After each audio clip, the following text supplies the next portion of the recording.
வயசுக்கு 40 வயசுக்கு மேலே ஆயிடுச்சு அப்படிங்கும்போது ஒரு செலிபிரிட்டியாக இருக்கிறாரு. அது ஒரு சந்தேகம் வரவே கூடாது வாழ்க்கையில். சந்தேகம் வந்துச்சுன்னா அது மாதிரியான ஒரு பெரிய நோய் எதுவும் கிடையாது. அப்படிங்கும்போது இவர் தரப்புலேருந்து ஏதோ ஒரு சந்தேகமும் உங்களுக்கு வந்திருக்கு. அது தொடர்ந்து இதுக்கு முன்னாடி கோவாவில் போயிருந்தார், சிங்கப்பூரில் கொஞ்ச நாள் இருந்தாருங்கிறாங்க.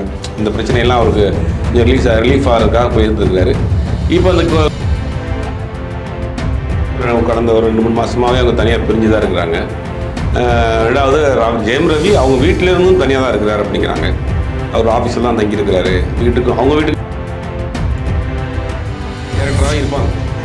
அப்புறம் நைட்டு வந்து டயர்ட் ஆகி சாப்பிட்டு படுத்துன்னு வச்சுக்கோங்க. இது மாதிரி ஓடிட்டே இருக்கும். என்ன தான் வீட்டில் பிரச்சனை இருந்தாலும் அதை வந்து சமாளிச்சிட முடியும். ஷூட்டிங் ஸ்பாட்லேயுமே பிரச்சனை.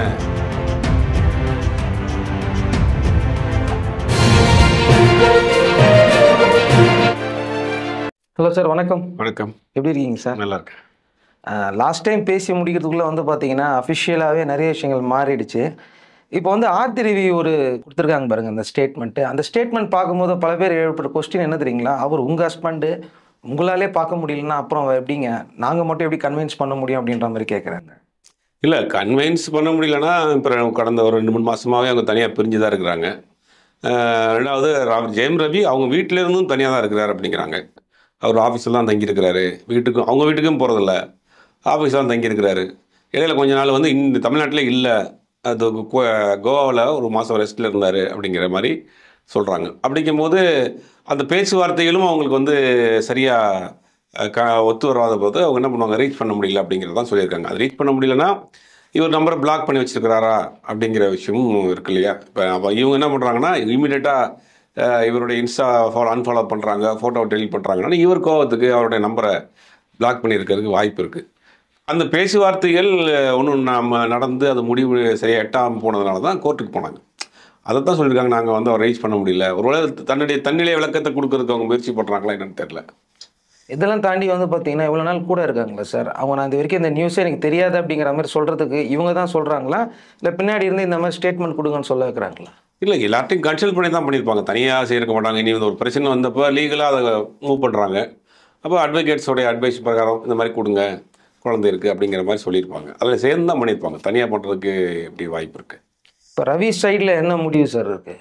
இல்லை, அவர் வேணாம் அப்படிங்கிறதுலேருந்து வெளியேறணுன்றதுலாம் உறுதியாக இருக்கிறார். இல்லாட்டி இவ்வளோ தூரம் பேச்சுவார்த்தையில் ஏதாவது முன்னேற்றம் ஏற்பட்டிருக்க முடியாது. அவர் தரப்பில் இருந்து வேணாம் அப்படிங்கிற முடிவில் தான் அவர் ஸ்ட்ராங்காக இருக்கார். அதனால தான் கோர்ட்டுக்கு போயிருக்கிறார். இப்போ கோர்ட்டுக்கு போன பிறகு கோர்ட்டில் 2 பேரையும் அழைச்சி பேசுவாங்க. அங்கே தனியாக பேசுவாங்க, கண்டிப்பாக கவுன்சிலிங் கொடுப்பாங்க. அதில் ஏதாவது ஒரு சுமூகமாக நல்ல முடிவு ஏற்படுறதுக்கு கூட வாய்ப்புகள் இருக்குது. இப்போ ரவியை பொறுத்த வரைக்கும் கொஞ்ச நாளுக்கு முன்னாடி, ரொம்ப பிஃபோரெல்லாம் கிடையாது நான் சொல்கிறது, கொஞ்ச நாளுக்கு முன்னாடி அவங்க 2 பேர் இன்டர்வியூ கொடுக்கும்போது ஒரு நல்ல இன்டர்வியூ மாதிரி தான் இருந்தது. அது அப்படி இருக்கும்போது எப்படி சடனாக இப்படி ஒரு மிகப்பெரிய லாங் ஜம்ப்பு? இல்லை, டிவிலையும் இதுலேயும் பேசுகிறதெல்லாம் நம்ம வந்து அதை உண்மையை நம்பிட முடியாது இல்லையா. ஒரு இன்டர்வியூ கொடுக்கறதுக்காக அது சினிமா நடிகைகள், தொழிலதிபர்கள் இந்த மாதிரி பொது இடங்களில் கொஞ்சம் இதாக தானே காமிச்சிக்கிடுவாங்க. அந்த மாதிரி அவங்களுக்குள்ள இந்த ஒரே நாள் நடந்த பிரச்சனையாக இருக்காது. இது கிட்டத்தட்ட ரொம்ப நாள் நடந்த பிரச்சனையாக அது கொஞ்சம் கொஞ்சமாக டெவலப் ஆகி ஒரு நேரத்தில் பஸ் டிரைவ் அடித்து வெளில வந்திருப்பாங்க. அந்த மாதிரி தான் அந்த இன்டர்வியூலாம் வச்சு பார்த்துட்டு நான் அவங்க நெருக்கமாக இருக்கிற மாதிரி காமிச்சிட்டால் மொழியாக உள்ளுக்குள்ளே ஏதாவது ஒரு பிரச்சனை இருந்துகிட்டே தான் இருந்திருக்கு. ஒரே நாள் எடுத்த முடிவாக கண்டிப்பாக இருக்கிறதுக்கு வாய்ப்பு. இதில் வந்து யார் ஃபஸ்ட்டு வந்து டிவோர்ஸ் வேணும்னு கேட்குறாங்களோ அவங்க திரும்ப பின்வாங்குவதற்கான வாய்ப்புகள் ரொம்ப குறைவுன்றாங்களே, உண்மையா? இல்லை, அப்படி சொல்ல முடியாது. இப்போ 2 பேரும் தனியாக இருக்கிறாங்க. தனியாக இருக்கிறப்ப இந்த ஒரு 6 மாத காலம் வந்து அவங்க வாழ்ந்த வாழ்க்கை அப்படிங்கிறத ரீகலெக்ட் பண்ணுவாங்க. யார் மேலே தப்பு இருக்குது, என்ன இருக்குன்னு. சில விஷயங்களை அவங்க விட்டு கொடுத்து போகலாம், சில விஷயங்கள் நம்ம திருத்திக்கலாம். மாறி அவங்களுக்குள்ளே ஓடக்கூடிய விஷயந்தான். அப்படிங்கும்போது மனிதன் மனம் வந்து எந்த நேரத்தில் வேணாலும் மாறுறதுக்கு வாய்ப்பு இருக்குது. நீங்கள் ஒரே மாதிரி பிடிவாதமாக இருக்குங்கிற விஷயம்லாம் கிடையாது. இந்த 6 மாத காலம்ங்கிறது உங்களுக்கு வந்து ஒரு நல்ல ஒரு பயிற்சி காலமாக கூட இருக்கலாம். அதில் தன்னுடைய தவறுகளை புரிஞ்சுக்கிறதுக்கு தெரிஞ்சுக்கிறதுக்கு ஒரு நல்ல டைமாக இருக்கலாம் இதை. அதனால் அதை தெரிஞ்சுக்கிட்டு யாரோ ஒருத்தவங்க அதை விட்டு கொடுத்து போகலாம், திருப்பி சேர்ந்து வாழ்கிறதுக்கான வாய்ப்புகள் நிறையா இருக்குது. அவரால் இதுக்கு மேலே தாங்க முடியல, பஸ்ட் அவுட் ஆகிட்டாரு. டாக்டர்கிட்ட போகும்போது கூட வந்து பார்த்தீங்கன்னா அவர் ரொம்ப ஸ்ட்ரெஸ்ஃபுல்லாக இருக்கார். இந்த மாதிரியான நியூஸ் எல்லாம் கேட்கும் போதோ நம்ம இது வந்து எப்படி பாசிபிள்னு கேட்குறாங்க. இல்லை, அது இருக்கிறது வாய்ப்பு இருக்குது. இப்போ எந்த டாக்டர்கிட்ட நீங்கள் போனீங்கனாலும் முதல்ல வந்து உங்களுக்கு ஸ்ட்ரெஸ்ஸானு தான் கேட்குறாங்க. நீங்கள் தலைவலிக்கு போனாலும் சரி, காய்ச்சலுக்கு போனாலும் சரி, எந்த டாக்டருக்கு போனாலும் வந்து அந்த மாதிரி ஒரு இப்போ ஜோசியர்கிட்ட போனீங்கன்னா ஜோசியர் சொல்ல பாருங்க, அடுத்த மாதம் ஆணி வந்து அவங்களுக்கு வாழ்க்கை டாப்பாக இருக்கும். அந்த மாதிரி இப்போ எல்லா டாக்டரும் வந்து உங்களுக்கு ஸ்ட்ரெஸ் இருக்குது அப்படிங்கிறத வந்து ஒரு ஸ்டாண்டர்டாக வச்சுருக்காங்க. இன்றைக்கி வந்து மன அழுத்தம் பிரச்சனை இல்லாத மனிதனே கிடையாது உலகத்தில். பிறக்கிற குழந்தை மட்டும் வேணால் இருக்கலாம், நான் அது கூட பார்த்து அழுதுதான் ஆகணும் இல்லையா? அப்போ இது வந்து எல்லாருக்கும் இருக்கக்கூடிய ஒரு ஸ்ட்ரெஸ்ஸில் இருக்க பிரச்சனை. டெஸ்பஸ்டர்ங்கிறது ஒரு பிரச்சனை தான். அப்போ இந்த மாதிரி ஸ்டார் ஆட்களாக இருக்கிற ஆட்களுக்கு இந்த மாதிரி பிரச்சனை கொஞ்சம் அதிகமாக இருக்கும். அதைத்தான் டாக்டர் கேட்டிருப்பாரு, இந்த மாதிரி உங்களுக்கு ஏதோ ஸ்ட்ரெஸ் இருக்கா அப்படின்னு. அது இந்த ஃபேமிலி இஷ்யூலாம் சேர்ந்து அதில் வந்திருக்கும். இவ்வளோ ஸ்ட்ரெஸ்ஸை வச்சுட்டு அவர் எப்படி கேமரா முன்னாடி வந்து பெர்ஃபார்ம் பண்ண முடியும் நீங்கள் நினைக்கிறீங்க? இல்லை, அது பண்ணதுனால தான் ஓரளவுக்காக இதாக இருந்திருக்காரு. இப்போ நீங்கள் அவர் பிஸியாக இருக்கிறப்ப கொஞ்சம் தெரியாது எப்பயுமே. அது வீட்டுக்கு வரப்போ தானே இந்த மாதிரி அவங்களுக்குள்ள பிரச்சனையாக இருக்குது. ஷூட்டிங் ஸ்பாட்டுக்கு போயிட்டாங்கன்னா முழுவதுமாக தன்னை எந்த நடிகராக இருந்தாலும் சரி, அவங்க ப்ரொஃபஷனல் முழுசாக போயிட்டாங்கன்னா முழுவதுமாக தன்னுடைய விஷயங்களை மறந்து அங்கே அந்த கேரக்டராக மாறி நடிச்சிட்டு இருப்பாங்க. அப்படிங்கும்போது அவங்களுக்கு அதுதான் ஒரு பெரிய ரிலீஃபே ஆகும். இப்போ நீங்கள் சொன்னீங்களா ப்ரொஃபஷனலாக வரும்போது தான் சார் கொஞ்சம் நிம்மதியாக இருக்காருன்னு, அங்கேயும் செக்கிங் பண்ண சொல்லி பல பேர் வச்சு பண்ணும்போது அப்புறம் எப்படி நீங்கள் ரிலாக்ஸாக இருப்பார் நீங்கள் நினைக்கல? அதுதான் பிரச்சனையாக வந்திருக்குன்றாங்க. இப்போ ஒரு வீட்டில் 1000 பிரச்சனை இருந்தால் கூட சமாளித்து அவர் ஜாபுக்கு போயிட்டார், அங்கே போய் ஒரு கேரக்டராக ஃபார்ம் ஆகிட்டாருன்னா ஆனால் காலையிலேருந்து நைட்டு ஷூட்டிங் முடியாத வரைக்கும் அந்த கேரக்டராக இருப்பாங்க. அப்புறம் நைட்டு வந்து டயர்ட் ஆகி சாப்பிட்டு படுத்துருவோம்னு வச்சுக்கோங்க. இது மாதிரி ஓடிட்டே இருந்திருக்கும். என்ன தான் வீட்டில் பிரச்சனையாக இருந்தாலும் அதை வந்து சமாளிச்சிட முடியும். ஷூட்டிங் ஸ்பாட்லேயுமே பிரச்சனை, அந்த ப்ரொடக்ஷன் ஹவுஸில் பிரச்சனை அப்படிங்கும் போது தான் அவரால் ஒரு வழியாக அதை வந்து ஹேண்டில் பண்ண முடியலை. அப்படிங்கிற நிலைமைக்கு போன பிறகு தான் இந்த முடிவு எடுத்துருக்கிறாருங்கிறாங்க. மாமியார் ப்ரொடக்ஷனு அவங்க கண்ட்ரோலில் இருக்கிறாங்க, அவங்க கதை கேட்குறாங்க, அவங்க பட்ஜெட்டை ஃபிக்ஸ் பண்ணுறாங்க அப்படிங்கிற விஷயம். அவங்க கம்பெனியில் நடிக்கிறப்ப கொஞ்சம் ஃப்ரீயாக இருக்க முடியல. அந்த மாதிரியான விஷயங்கள்லாம் அவங்களுக்கு சேர்ந்து வர்றப்போ தான் அது ஒரு ஃபைனலாக இந்த முடிவு எடுக்க வேண்டிய சூழ்நிலைக்கு அவர் வந்திருக்கிறார். கூட வேலை செய்கிறவங்ககிட்டலாம் போயிட்டு அவர் என்ன பேசுகிறாரு, எங்கே போகிறாரு, என்ன பண்ணுறாருன்னு பார்க்கறதெல்லாம் கரெக்டுன்னு நீங்கள் நினைக்கிறீங்களா? இல்லை, கரெக்டு இல்லையானா ஒரு வயசுக்கு 40 வயசுக்கு மேலே ஆயிடுச்சு அப்படிங்கும்போது ஒரு செலிபிரிட்டியாக இருக்கிறாரு. அது ஒரு சந்தேகம் வரவே கூடாது வாழ்க்கையில். சந்தேகம் வந்துச்சுன்னா அது மாதிரியான ஒரு பெரிய நோய் எதுவும் கிடையாது. அப்படிங்கும்போது இவர் தரப்புலேருந்து ஏதோ ஒரு சந்தேகமும் உங்களுக்கு வந்திருக்கு. அது தொடர்ந்து இது பண்ணுறது அது வந்து ஒரு ஸ்டேஜுக்கு மேலே அது சந்தேகம் பொசிஷனை தாண்டி அது டார்ச்சராக மாறிடும். அது வந்து அவங்களால இருக்கிற வேலையை செய்ய முடியாது. எங்கே இருக்கீங்க, உதாரணத்துக்கு ஒரு ஷூட்டிங் போயிருக்காரு, ஒரு ஃபைட் சீன் எடுக்கிறாங்க, காலையிலேருந்து நைட்டு வரைக்கும் எடுத்துகிட்டு வந்து நைட்டில் டயர்டாகி சீக்கிரம் அன்றைக்கி ஒரு படுத்துட்டாருன்னு வச்சுங்க, இவர் ஃபோன் அட்டன் பண்ணல, இவங்களுக்கு மெசேஜ் பண்ணல அப்படின்னா அப்போ நைட்டு இவர் எங்கே போனார், என்ன பண்ணாருங்கிற ஒரு சந்தேகம் அதிகமாகும். அது வந்து சண்டையாக மாறும். அது வந்து கடைசியில் ஒரு டார்ச்சரில் தான் போய் முடியாது. இப்போ இதெல்லாம் காரணமாக தான் வந்து பார்த்தீங்கன்னா அவர் கொஞ்ச நாளைக்கு நம்ம இங்கே வேண்டாம், ஒரு நிம்மதியாக போய் இருக்கலாம் அப்படின்னு சொல்லிட்டு ஃபோனை சுவிட்ச் ஆஃப் பண்ணிட்டாரு, ரீச் கூட பண்ண முடியல அப்படின்றாங்க. இல்லை, அதெல்லாம் முதல்ல இருந்தார். இப்போ வந்து படத்தை நேற்று கூட அந்த பிரதர் படத்தில் டப்பிங் ஆரம்பிச்சிருக்காங்க, அனௌன்ஸ்மெண்ட் கொடுத்துருக்காங்க, பார்த்துருப்பீங்க. ஜெயம் ரவி டப்பிங் ஆரம்பிச்சிட்டார் இப்போ. அதனால் வந்து அந்த பிரச்சனையெல்லாம் ஒரு முற்றுப்புள்ளி வச்சுட்டார் இல்லையா அவங்களுக்கு. இதுக்கு முன்னாடி கோவாவில் போயிருந்தார், சிங்கப்பூரில் கொஞ்ச நாள் இருந்தாருங்கிறாங்க. இந்த பிரச்சனையெல்லாம் அவருக்கு கொஞ்சம் ரிலீஃப் ஆகிறதுக்காக போயிருந்துருக்காரு. இப்போ அந்த கோர்ட்டு கேஸ் ஃபைல் பண்ணிட்ட பிறகு வெளியில் வந்துட்டு பட வெளியில் ஆரம்பிச்சிட்டார். பிரதர் டப்பிங் போய்கிட்டு இருக்கு. அதை நேற்று அந்த படக்குழுவே ஆஃபீஸியர் அனௌன்ஸ் பண்ணியிருந்தாங்க, பிரதர் படத்துக்கு டப்பிங் பேச ஆரம்பிச்சிட்டாரு அப்படின்னா அவர் கொஞ்சம் நார்மல் ஆகிட்டே வர்றாரு. கோவாக்கு போகும்போது ஒரு பிரபல நடிகையோட போயிட்டாரு, அதனால தான் இவங்க கோவப்பட்டாங்க அப்படிங்கிற மாதிரிலாம் ஒரு பக்கம் எழுதிட்டு இருந்தாங்க சார். அதான் இல்லை, இதெல்லாம் அதிகாரப்பூர்வமான தகவல் கிடையாது. இதெல்லாம் வந்து தப்பான தகவலை பரப்புகிறாங்க.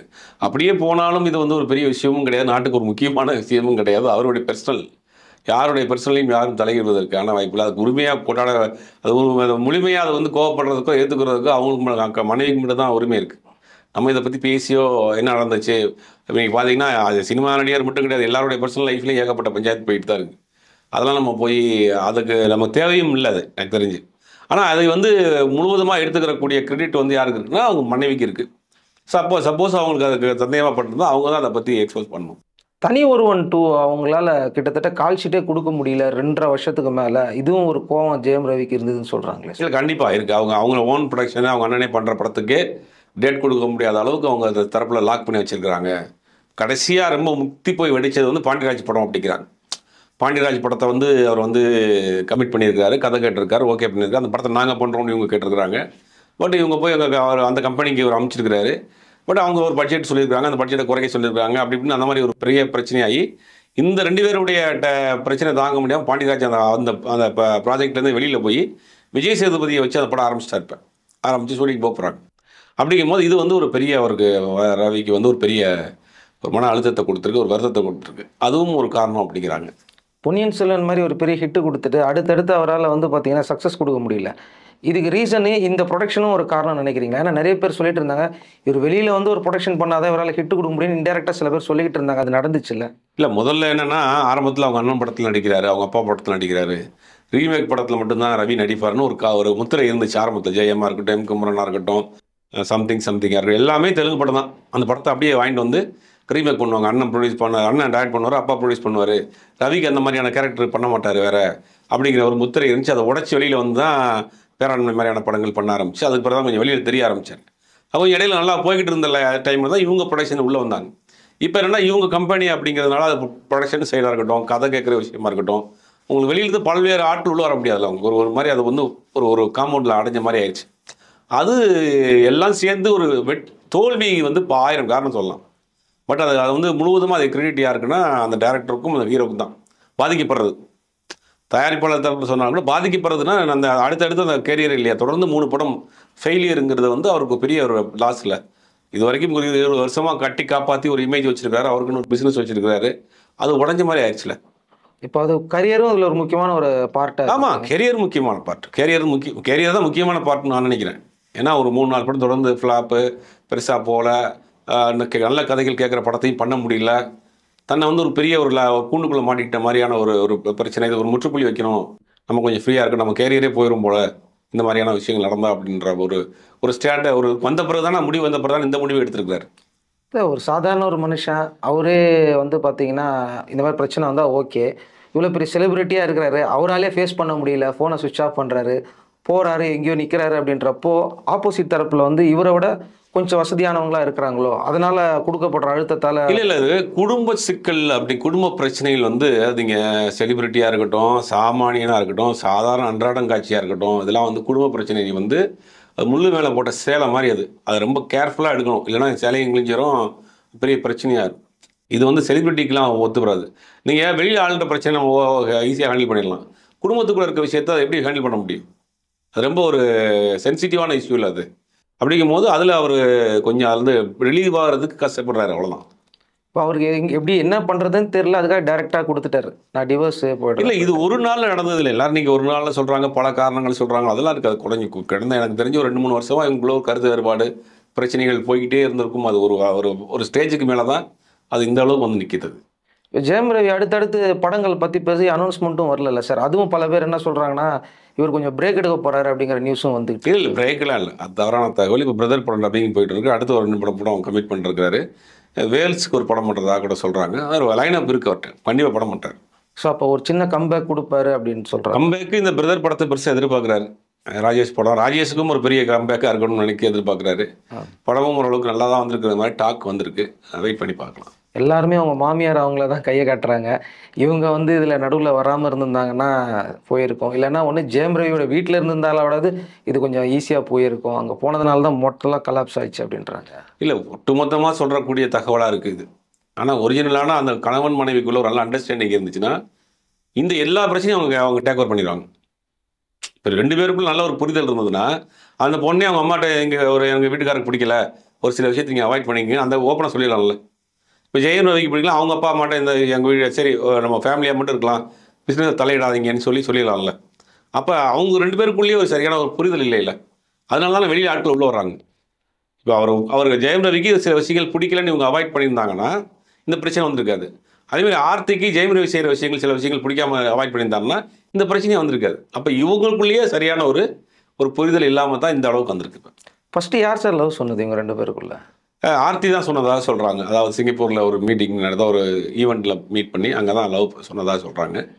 பட் அதெல்லாம் நடந்து முடிஞ்சு 2 குழந்தையாகி நல்லா வாழ்ந்துட்டு தானே நாங்கள் 15 வருஷமாக கிட்டத்தட்ட. இப்போ யார் இதை முதல்ல சொன்னாங்கிறத இப்போ பிரச்சனையாக இருக்குது. இப்போ ஏன்னா அதை வச்சு தான் நம்ம சொல்கிறோம் இல்லையா. இப்போ இவங்க முதல்ல லவ் பண்ணும்போது எப்படி விட்டு கொடுப்பாங்க, அந்த மனசு இருக்கும் இல்லையா. எவ்வளோ பெரிய சண்டை இருந்தாலும் அதை நம்மளால் விட்டு கொடுக்க முடியாது அப்படிங்கிற மைண்ட் செட் இருக்கும் இல்லையா. இப்போயுமே ஆர்த்தி தரப்புலேருந்து விட்டு கொடுக்கலையே, அவங்க திரும்பி சேர்ந்து வாழணும்னு தான் நினைக்கிறாங்க. அந்த லெட்டர் அவங்க கொடுத்த அறிக்கையை பார்த்தாலே தெரியும், நாங்கள் 3 குழந்தைகளோட அங்கே தனியாக இருக்கிறேன், அவர்கிட்ட பேச முயற்சி பண்ணுறேன் அப்படிங்கிற மாதிரி அவங்க திரும்பி சேர்ந்து வாழணுங்கிற ஒரு ஸ்டெப்பு தான் எடுக்கிறாங்க. இல்லாட்டி நானும் கொடுத்துறேன்னு திருப்பி கொடுத்துருப்பாங்கல்ல. ஏன் அவர் திரும்ப அவாய்ட் பண்ணிக்கிட்டே இருக்காரு? மீட் பண்ண இவங்க தொடர்ந்து முயற்சி எடுக்கிறாங்களா, அவர் அவாய்ட் பண்ணிக்கிட்டே இருக்கிறதுக்கு என்ன ரீசன்? அவாய்ட் பண்ணிக்கிட்டே இருக்கிறாங்க அப்படிங்கிறதுனால அவர் கடுமையான கோபத்தில் இருக்கலாம், பேசி என்ன ஆக போகுதுங்கிற மாதிரி இருக்கலாம். அது காலங்கள் கொஞ்சம் மாறினா அந்த குழந்தைகள் சப்போஸ் பேசினா எல்லாம் கொஞ்சம் கணிந்து வர்றப்போ எல்லாம் சரியாக வரும்னு நினைக்கிறேன்.